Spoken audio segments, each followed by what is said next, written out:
Now, live from Whitney Media, 1460 WVOX, the Greenburgh Report with Greenburgh Town Supervisor Paul Feiner. You can join in the conversation at 914-636-0110. Now on 1460 WVOX, here's Greenburgh Town Supervisor Paul Feiner. Hi, my name is Paul Feiner. I'm the Greenburgh Town Supervisor. We have a really interesting program today. We're going to be interviewing a global expert in international education, Rajika Bhandari. Rajika is the author of 6 academic and nonfiction books and several publications that touch upon the themes of movement, migration, and crossing borders. She's written for The Guardian, for Huffington Post, the Chronicle of Higher Education, and many other publications. And I was, I'd first like to thank you, Rajika, for joining us. And maybe you could tell us a little bit about why you went into this field. Good morning, Paul, and thank you so much for having me on. This is a real honor and delighted to join you. So my background is, in terms of my career, I ended up really focusing on research and being a researcher in education. But I had always been very interested in the international aspect of education and also looking at different countries' education systems and how they can be quite different. And it became even more apparent to me as someone who had grown up in India and then moved to the U.S. So I did all my schooling in India. I did my undergrad degree in India, and then I came to the U.S. to attend university here and do my graduate degrees. And it was apparent to me that education and how we perceive education, the whole culture around education is very different across countries. So that's what sort of really got me into the whole area of international education. And earlier in my career, I spent quite a bit of time researching domestic education issues in the U.S., so looking at issues of high school reform and high-performing high schools, etc. But always wanted to get back into doing international work, and that's what brought me to the New York area almost about 17 years ago, when I had the opportunity to, in a more direct way, really bring my focus to issues of international education and really looking at how higher education or our colleges and universities, the role they play in connecting the U.S. to the rest of the world. So that's what really brought me into this specific area of work. And you wrote a book called America Calling a Foreign Student in a Country of Possibility. And could you tell us a little bit about your book? Yes, and thank you for listing some of my other publications earlier. And what I'll say is that, as a researcher and social scientist, I've always been writing and publishing, but that's been more of the research and academic type of writing. But this new book, which you just mentioned, is actually a memoir, and it's intended for a very mainstream audience and for the average reader, so it's different from my other writings. And the reason I wrote the book, there are a couple of different reasons. I think the main reason was that as someone who had been through that journey of coming to the U.S. as a foreign student or an international student, and then choosing to become an American and becoming immigrant, I also had the growing realization that this is a pathway and a journey that many Americans don't know about. So I had the personal experience of having been through that pathway myself, but then, as I was describing earlier, in a sort of twist of fate, I also became a professional who was now researching these issues from the outside, where some of my largest research projects were around looking at how international students come to American colleges and universities. So it became increasingly apparent to me that this is a story that needs to be told, because when we look at numbers and scale, the U.S. has over 1 million international students studying on U.S. colleges and campuses. They contribute to the U.S. in many different ways, yet the average person does not have a good sense of who these people are, where are they coming from, what are they studying, etc. So that was sort of one part of it. Yeah, we have to take a break. This is the longest break. It's about a 5-minute break, but I want to talk a little bit when we're back about growing up in middle class India and whether or not people who come to the United States, whether they stay in the United States, go back to India. So we'll be back with Rajika Bhandari in a few minutes. We'll find at Greenburgh.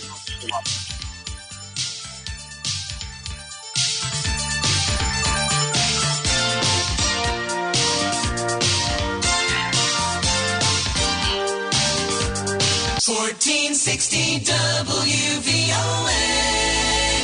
Now back to the Greenburgh Report on 1460 WVOX. Once again, here's Greenburgh Town Supervisor Paul Feiner.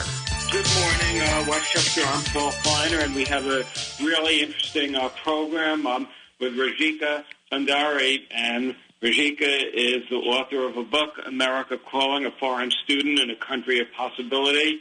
And she also is a global expert in international education. I wanted to ask a question. Greenburgh has a very large Indian, population, and in your books, you've talked about how middle-class Indians feel that American education means status and success.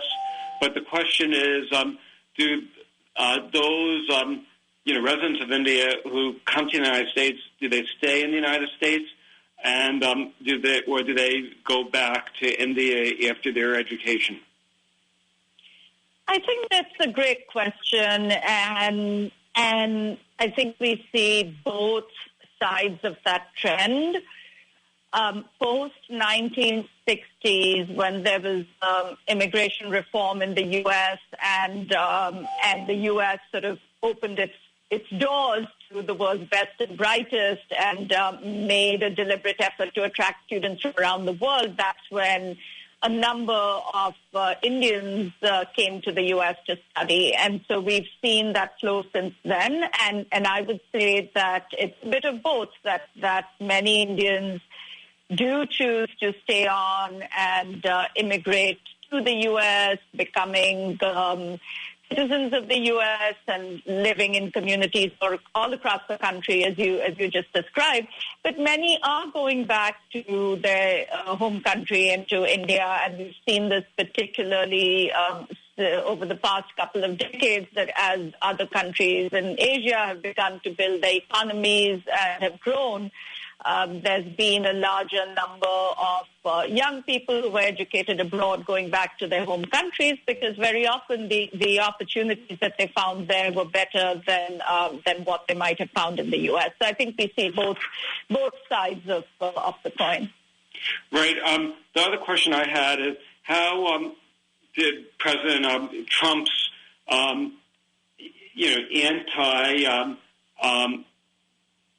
immigration initiatives impact the Indian community here? I think it had a very damaging impact overall on anything related to immigration, and certainly international students as well. Though, of course, international students, when they come in, they're not immigrants. They only become immigrants if they choose to stay on. But I think the impact that it had on the Indian community here, but also the Indians back home. And, of course, the two are connected because, all immigrant communities in the U.S. stayed connected to their families back home, or at least most do, was sort of really creating this perception in the minds of people that they are not welcomed in the U.S., and really sort of creating the sense of being the quote-unquote the other. as compared with other Americans. So I think it had a very damaging impact also in the eyes and minds of people back in India, where the U.S. has always historically been viewed as a very welcoming country, as a country where, India and the U.S. are the world's largest democracies, that the two countries have, a lot to partner on. But then there was the sense that the U.S. was no longer welcoming to Indians. So I think that's the impact, the broader impact that it had. But then there were, of course, many other policies and developments that affected everybody, right from the spectrum of students coming in and travel bans, right through sort of people who were on work visas to, of course, people who were on green cards, and as well as other immigrants. Right. How could people get your book, America Calling, by the way, before I forget to ask? So I always like to say it's where all fine books are sold, but really, it's available everywhere. Many of our local bookstores in Westchester are carrying it. The Village Bookstore in Pleasantville had some signed copies, but also anywhere people buy books online. If people like to buy their books on Amazon, it's available on Amazon. Bookshop.org is a really great site to support independent bookstores and to buy from there as well. Right. Do you feel that many Indians living in either Westchester, Greenburgh, are the subject of discrimination or racism? Is it difficult coming to the United States and studying here, or are the American people basically welcoming? I think overall the U.S. is a very welcoming country, and we see that, across the entire country. So I think overall there's a sense of being welcomed. I think the past 5 to 6 years have been very difficult. And then, of course, there was a great sense of hope with the new administration, and especially with Kamala Harris's election, because I think Indians see in her their own, in her heritage, their own journey to the U.S. Her mother, in fact, came to the U.S. as an international student from India, and her father was a student from Jamaica. So I think overall, over history, I think there's been a sense of being welcome, but more recently, I think there's been a wave, as you know, of hate crimes against Asian Americans in the U.S., and I think that, again, has placed many communities of color on guard. Certainly, Indian Americans fall within that sort of broader fabric of Asian Americans in the U.S., and we've seen a lot play out in the past couple of years that's made communities feel unsafe. Great. We have to take another break, and we'll be back in about 3 minutes with Rajika Bhandari, who wrote a book, America Calling. Rajika has written many academic and non-fiction books, and she's an expert in international education. I'm Paul Feiner. We'll be back in a few minutes.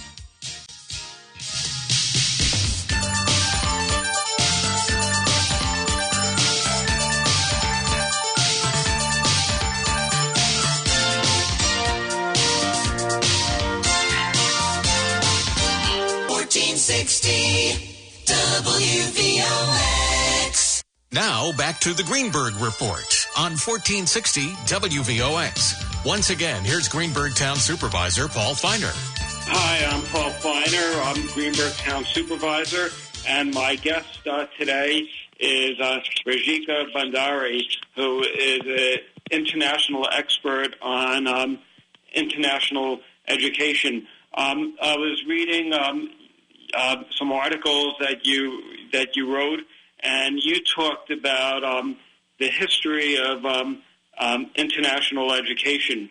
And in one of your articles, you mentioned that as far back as 1915, Indians were learning going to the United States to get their education. Could you tell us a little bit about the history of international education? So the very first sort of documented, and by documented I mean by record, international student that we know of in the U.S. was actually a Chinese student by the name of Yung Wing. And he came to, in fact, very close to our area here. He spent quite a bit of time in Connecticut and studied at Yale. And eventually, and this was in the 1800s, went back and launched the Chinese educational mission, which really was the early start of relationships, educational exchanges and relationships between China and the U.S. And for Indians, Indian students began to come to the U.S. In the late 1800s. And in fact, the very first student was a woman by the name of Anandibai Joshi. And interestingly enough, her grave is actually in a cemetery along the Hudson Valley. Because she loved this area very much. She studied in the Philadelphia area and came out to study and be a doctor. And since that time in the early 1900s, Indian students began to come to American universities. They were very active in student clubs and student activities. And then around the 40s and 50s, when immigration law in the U.S. began to change, it was not, most Asians, including Indians, were not very welcome in the U.S., and that's where we see sort of a drop-off in Indian students coming to the U.S. But then all of that changed in the 60s, actually, as a result of the civil rights movement, where one of the outcomes of the movement was revamping America's immigration policy to do away with any quotas or restrictions based on race or color or national origin. So it was really in the 1960s when the doors opened up again, and that's when many, many Indians arrived in the U.S., bringing their, hard work and their dreams and coming to American universities and wanting to further their education. So it's a long history and a long history of relationship, educational exchanges between India and the U.S. And, today when we look at many leaders in India, many of them were educated in the U.S. And like I shared, even Kamala Harris's mother first came to the U.S. as an international student, I believe, at UC Berkeley. When you came to the United States, to study, and when other Indians come to the United States, is it how do you prepare? Is it a difficult adjustment? So I think in terms of preparation on the academic front, I think Indian students are very well prepared because, of course, one big difference between the time that I came many years ago and today's aspiring students is, technology and, the internet and really having information at their fingertips, even though they're thousands of miles away. And they have access to very good information and advising services. So the U.S. government, the U.S. Department of State runs a very large initiative called Education USA, whose goal is to provide information to people around the world who want to come and study in the U.S. And Education USA has hundreds of offices around the world, and certainly India is a country where it has it does a lot of work in outreach. So students have access to a lot of information, which universities, and making decisions about, the U.S. is over 4,000 institutions, so making decisions about what's a good fit for them, what tests to take, et cetera, et cetera. So I think students are armed with great information. Where the gaps still remain from the time that I came, and even now, fast forward a couple of decades later, is really around cultural adjustment, because when you come to the U.S. as a student, it's not just about arriving on a campus. You're also entering a new society for, whatever period of time you're going to be in the U.S. So it's really understanding U.S. society, their cultural differences. There are also huge differences in academic culture. I mean, every country's education system has sort of its own culture, and I think that's the part that students struggle with and need to come up to speed on either at home or soon after arriving in the U.S. And that campuses need to do a better job of helping students with. Right. I was really surprised in one of your articles. You indicated that 477,000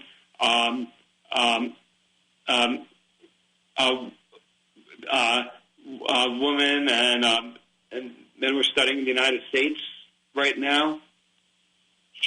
Yeah. So overall, over the past couple of years, the number of international students had exceeded 1 million. It was about almost 1.2 million. But now we've just, in just the past year or so, there's been a huge drop due to a combination of reasons. Of course, the pandemic is the primary reason because there was no travel. And the whole idea of international student mobility is, of course, based on the idea of travel.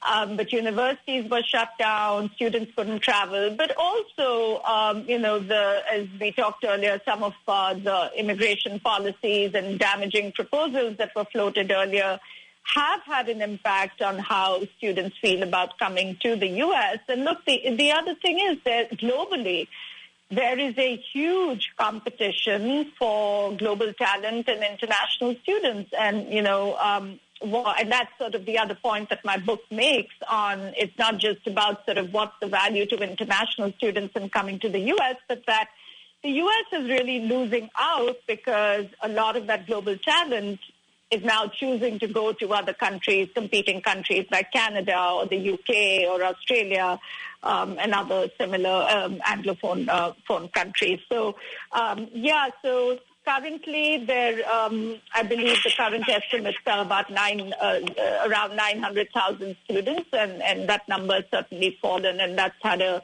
very damaging impact on our colleges and universities in the U.S. Another question that I had was the King Abdullah Scholarship Program was launched in 2005, and over the decade sent thousands of young Saudis, including many women, to study in the U.S. To foster mutual understanding between U.S. and Saudi Arabia. Has that scholarship program continued?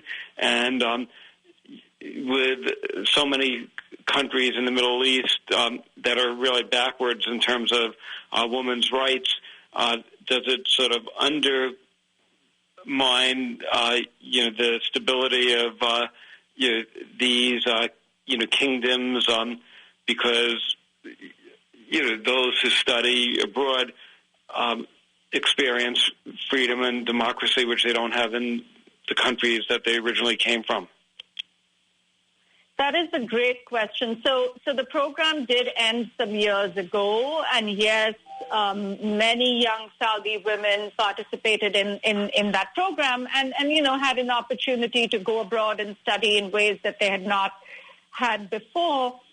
And I think it's actually had a beneficial impact because it's those women who have then gone back to their home countries and really created change. And, that's sort of the impact. When we talk about the impact of international education or international students, it's not just the impact that they might have on the country that they have arrived in, but it's the impact that they have when they go back home. So many of those women, as you rightly said, their thinking has been emancipated. They have been empowered perhaps in ways that they weren't before, and they're the ones who are now going back home. Great. We have to take one more break, and then we'll be back. This is a really fascinating interview with Rajika Bhandari, and we'll be back. And I want to talk after the break about COVID-19's impact on the world's largest youth population. So we'll be back in a few minutes. I'm Paul Feiner.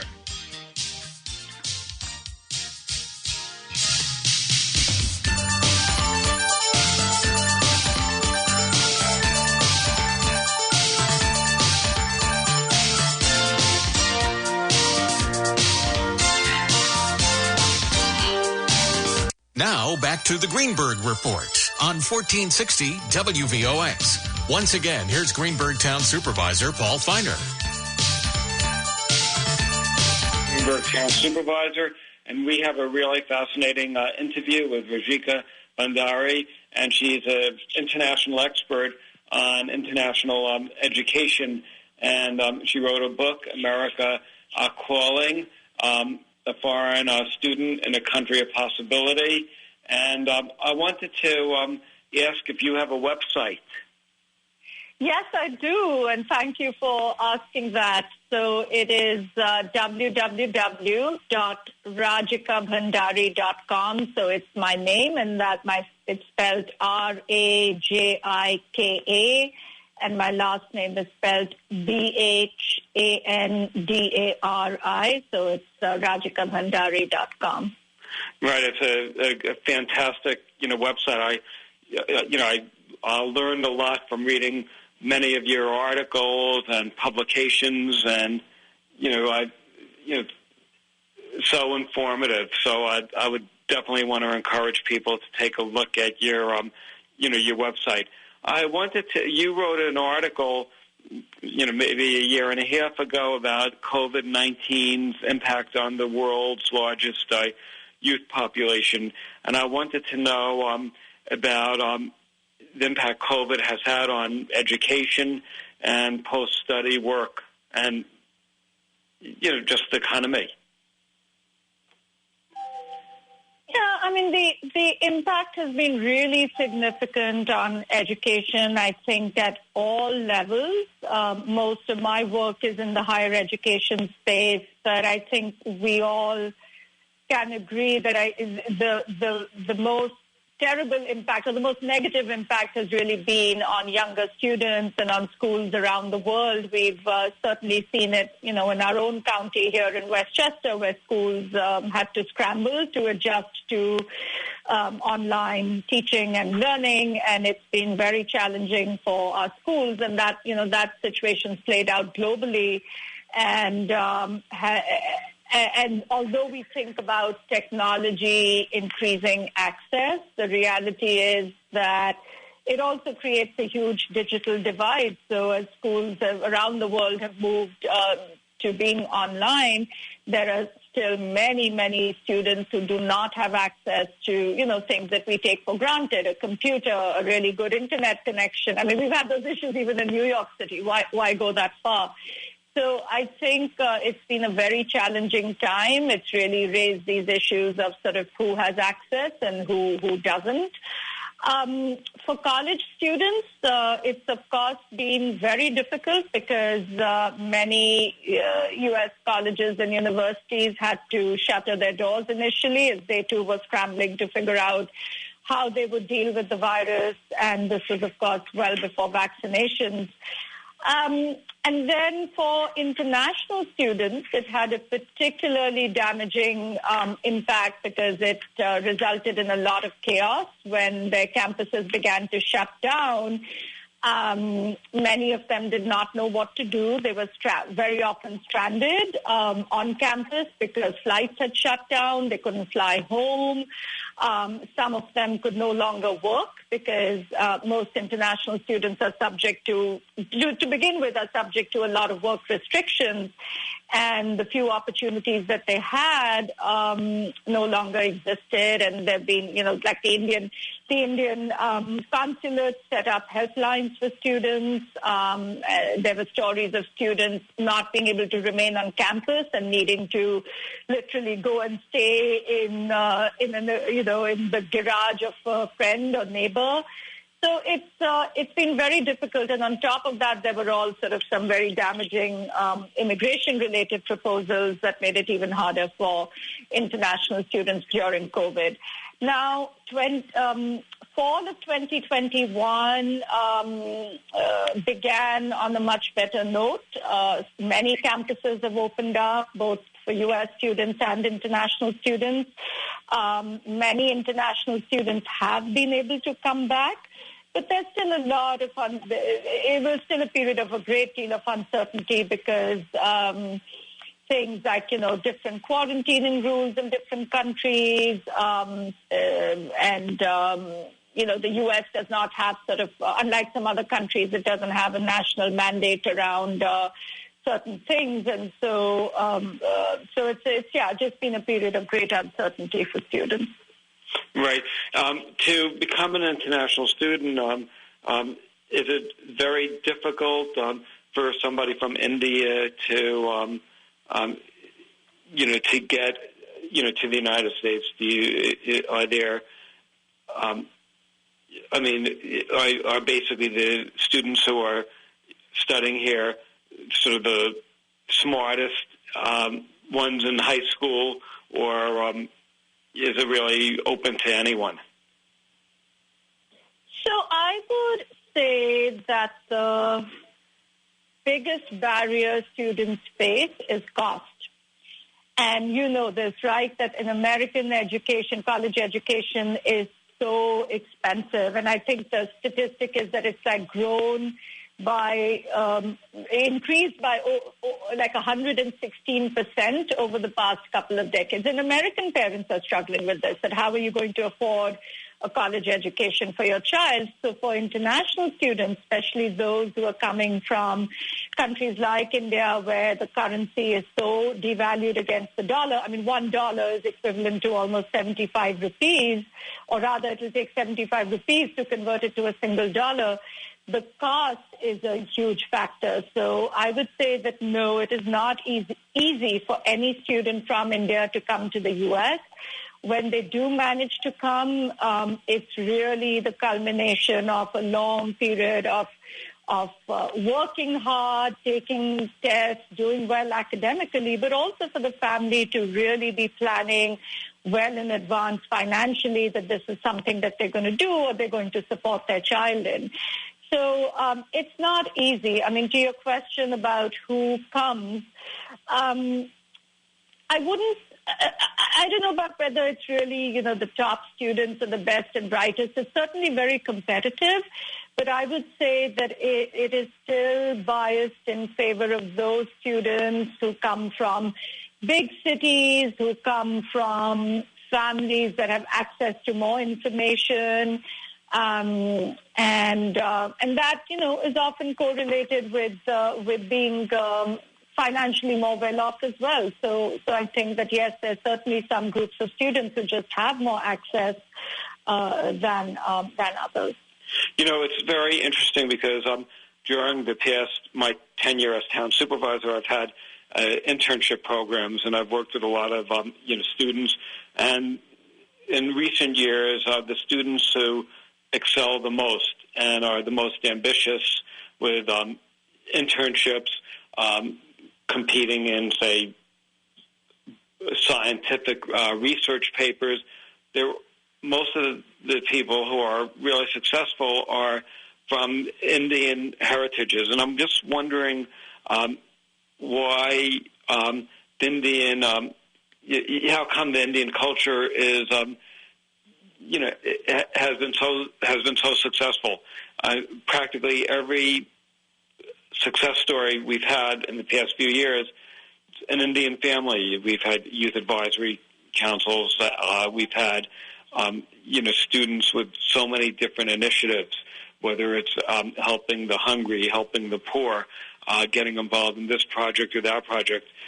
I just think it's amazing, and I'm just sort of wondering,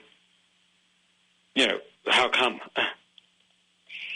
Yeah, I love that question, and I actually talk about it a little bit in the book. So I think that there is a real tendency for us to focus on sort of the Indian success story in the U.S. And, it's easy to do so. You look around you, the heads of Apple, the heads of Google, the head of Twitter, they're all people who came to the U.S. as international students from India.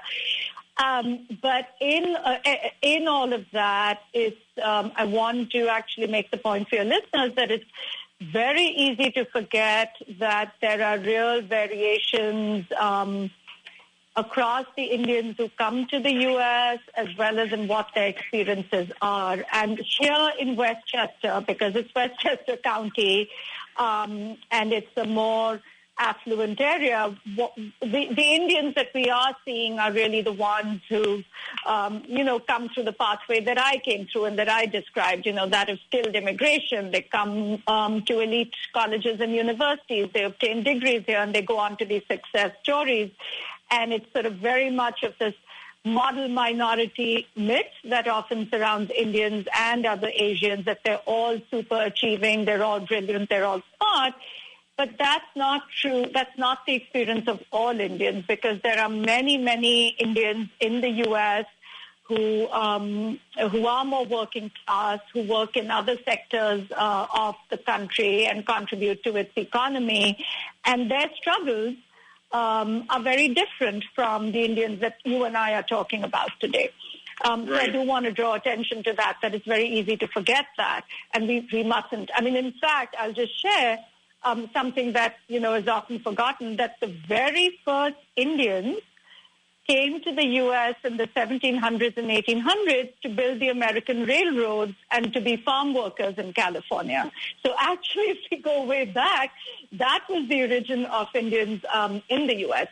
But to go back to, I think, this really good question you raised about how come and why the success, I think that the idea of hard work is a really deep cultural value in many Indian homes. And it's just something you grow up with, the idea of sort of struggle and persisting and working really, really hard.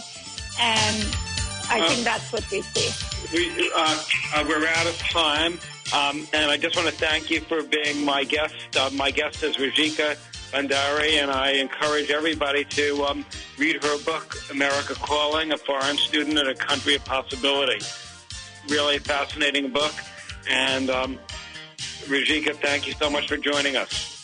Thank you so much, Paul. It was a lovely conversation. Great, thank you. I'm Paul Feiner, Greenburgh Town Supervisor. Have a great week.